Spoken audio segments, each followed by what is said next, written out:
Hey everybody, welcome back to Taji's World of Books and welcome to another book recommendation video.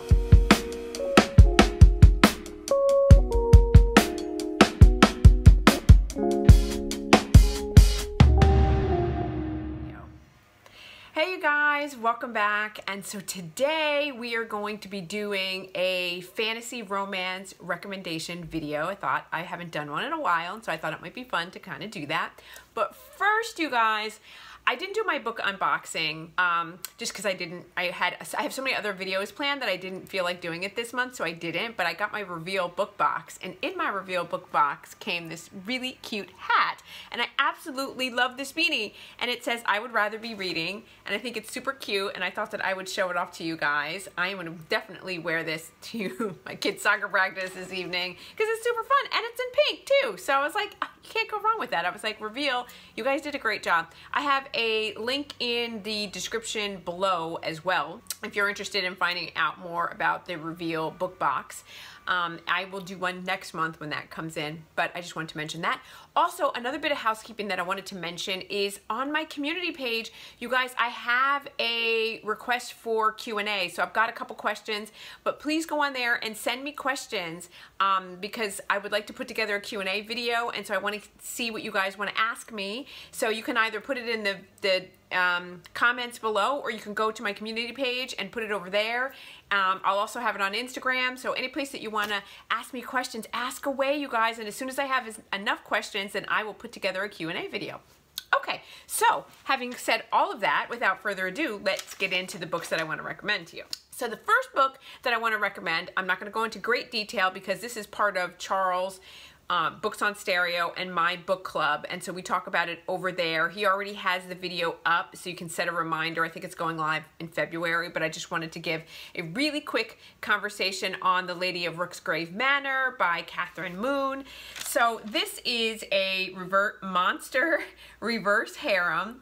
It's a cool story. So what happens is that Miss Reed, or Esther Reed, she's working in a household, and she meets as a lady's maid, and she meets Dr. Underwood. And Dr. Underwood says, he's basically doing a call to the lady of the house, and Dr. Underwood says, you know what? He goes, a woman of your talent, Kathryn, or Esther, I really think that you would do well in the employ of Magdalena. She's the madam of the manor. I can get you an interview, because basically she finds out that she's going to lose her job and she needs to have a replacement employment. So he refers her to Magdalena. And so what you discover is that Magdalena is the madam of the house, and she basically recruits women, human women, who have strong sexual appetites and who want to entertain monsters. And they have all different types of monsters. They have vampires, they have werewolves, they have sphinxes, they have invisible men, they have just any kind of monster, like they have squids, they have like whatever you can think of. This manor, you pay to be a member of this manor, and you get paired up. Magdalena pairs you with the lady, the female, based on tarot cards and tarot readings. And so once you get paired up, it's supposed to be a perfect match. And so that is the story of Esther. When she comes to the house, she is paired up with several gentlemen callers, and the story sort of evolves from there. So if you're into reverse harem, if you're into like monster stories, if you're into vampires, if you're into like Dr. Jekyll, Mr. Hyde type situations, and you want to hear more about sexy, sexy, sexy times, because this book is filled with sexy time, then go check out Kathryn Moon's The Lady of Rooksgrave Manor. Okay. So I got my trusty notes over here, so make sure I follow everything along. So the first book in it, so this is a series that I'm going to recommend. This is an ongoing series. There is going to be 6 books in this series, and I am jonesing at the bit to get more of this story because I love it so much. I want to know more about what's happening. I want to know, like, how is this going to all like come together? This series, if you take Cassandra Clare, Holly Black, and Sarah J. Maas and put it all together in one mashup, then you get KJ Sutton's Fortuna Swan. So the fairies, so this is set in, you have both the involvement of the Seelie and the Unseelie court. But the difference is in this, and you also have the night hunt with Gwen and all of that. So like if you were to take Holly Black's grittiness, right, of her fairy characters that live in the dirt and live underground and so on and so forth, right? And you mix that with like the sophistication and the glam of like how Cassandra Clare writes, and the Seelie Court and the Unseelie Court give you Rhysand and Tamlin vibes, then this is what you get in this book. And it is a fantasy romance. It is where the romance and the fantasy take equal seats. They're both important.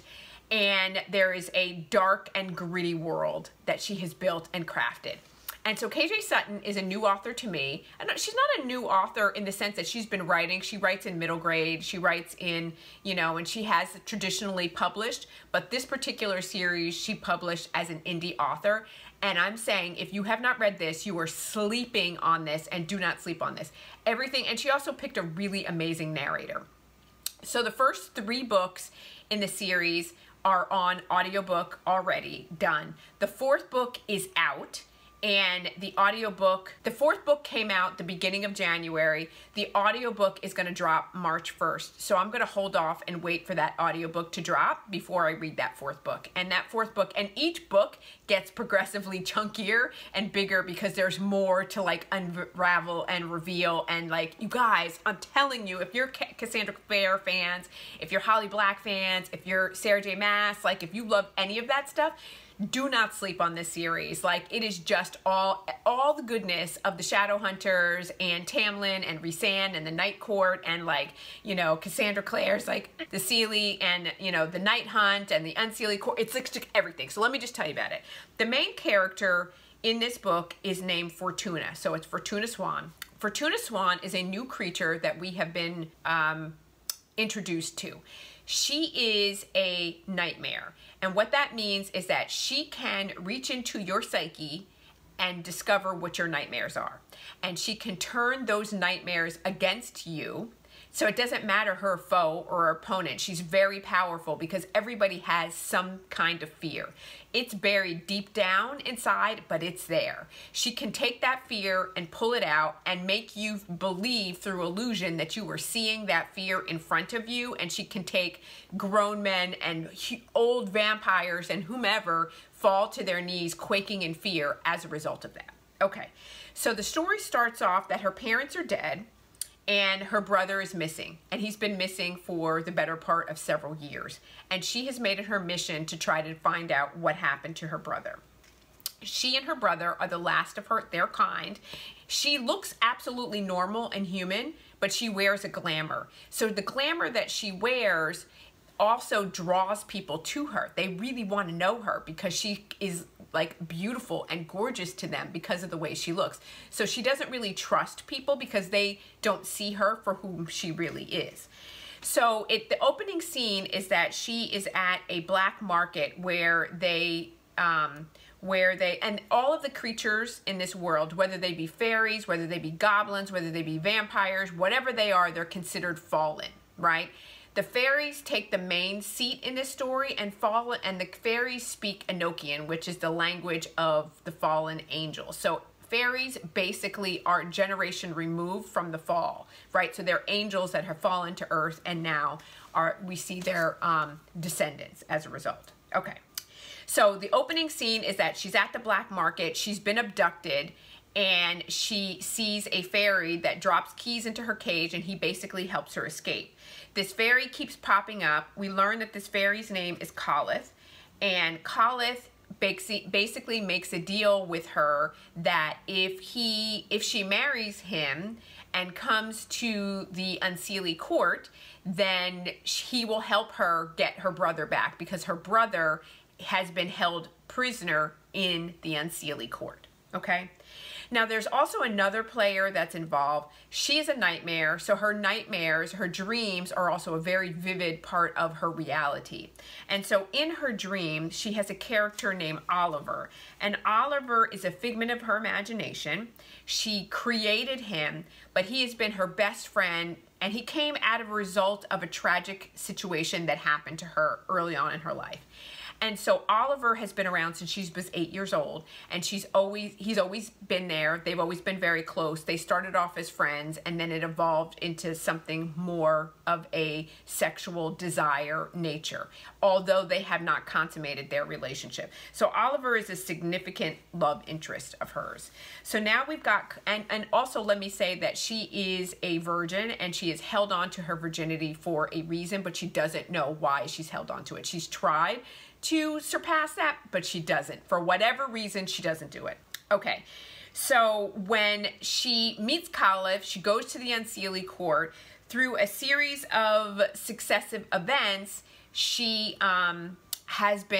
decides that it's important to her because she is Caliph's mate, right? And they're married, but he doesn't coronate her as the queen of the Unseelie Court. And so she desires that, and she decides that she's going to go after that. There also is another significant character that she meets in the Unseelie Court. His name is Laurie. He helps her. He helps her to figure out how to dress, what to wear, figure out court politics. And so really this first book is about finding her brother, discovering her brother, figuring out Unseelie Court, and like really what all that means. This ends on a massive cliffhanger, and you just absolutely want to know more. Now, Fortuna is a flawed character. She is a morally gray character. She is impulsive. She is reckless. She is angry. She's volatile. She does whatever the hell she wants, but she's also fierce and powerful and strong and independent. And you see more and more of that coming out of her. And she's unrepentant for the things that she does. Like, she does some jacked up stuff, especially when you go into the second book. She just does some stuff that you're just like, sometimes I don't like you, girl. I just don't like you. But then there are other times that you're like, have at it. Like, he deserved it. Like, that's what should have happened. So this one ends on a cliffhanger. This is a 5 out of 5 star. Like, don't sleep on this book, you guys. It's so good. And it's not, it's like, it's very like an itty bitty book, right? And so then we go into the next book, which is Relentless Slumber. Let me get to my notes on that.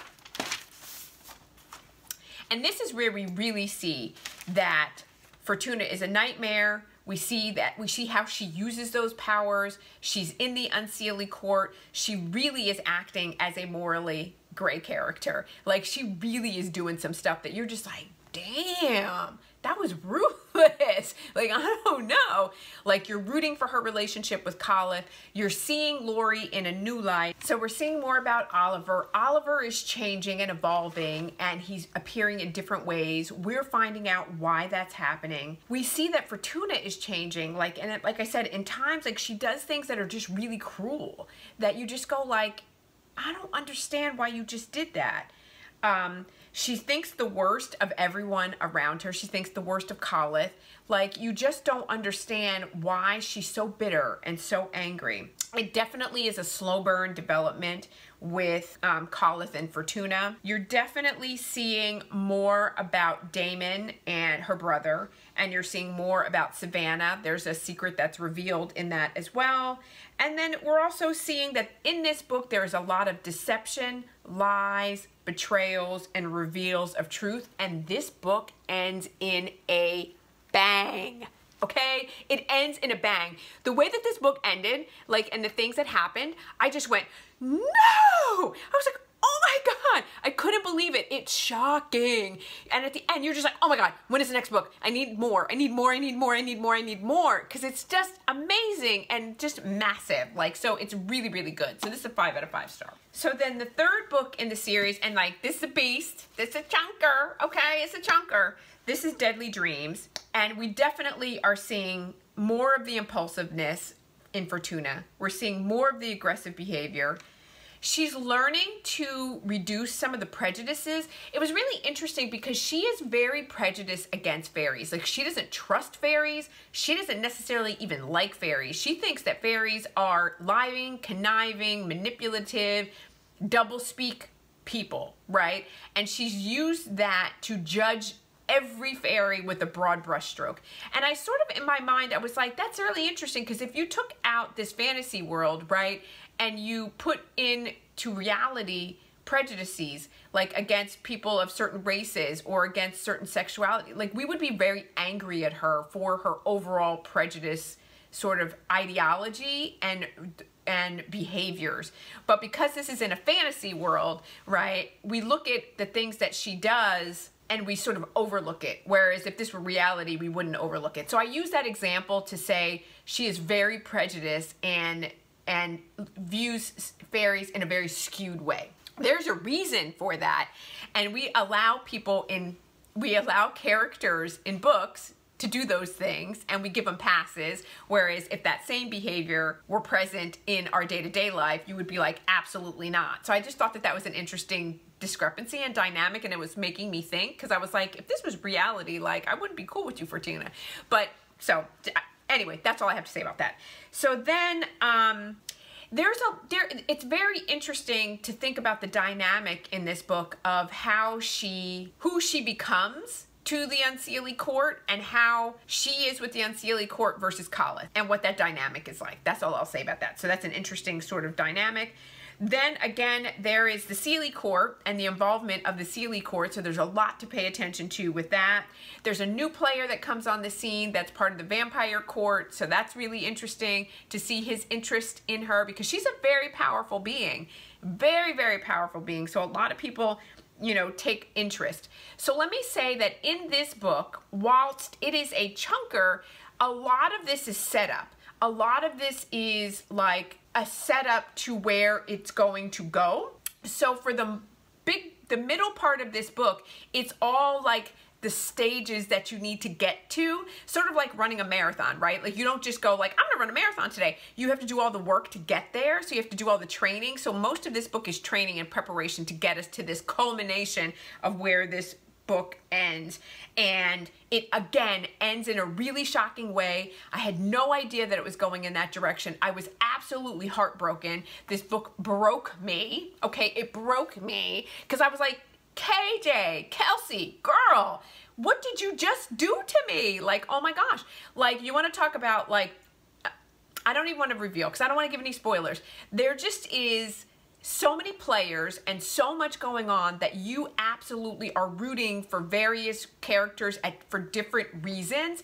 And when I say that it gives you all the vibes of Sarah J. Maas's A Court of Thorn and Roses, all those vibes. But Fortuna's character, like now that I think about like the comparison to Sarah J. Maas, she reminds me of Aelin. Aelin, you remember Selena? She reminds me of Selena in A Kingdom of Ash, but not in A Kingdom of Ash, like in the first, when we first started with the Throne of Glass, like where she started, because my books are over there, so where she was at a Throne of Glass and like that transition that she made through the Assassin's Blade, the Queen of Shadows, like all the way through Tower of Dawn, and what she emerged as in the Kingdom of Ash, as Aelin, but when she was Selena, that's who Fortuna Swan reminds me. She acts very similarly to Selena, if that makes sense.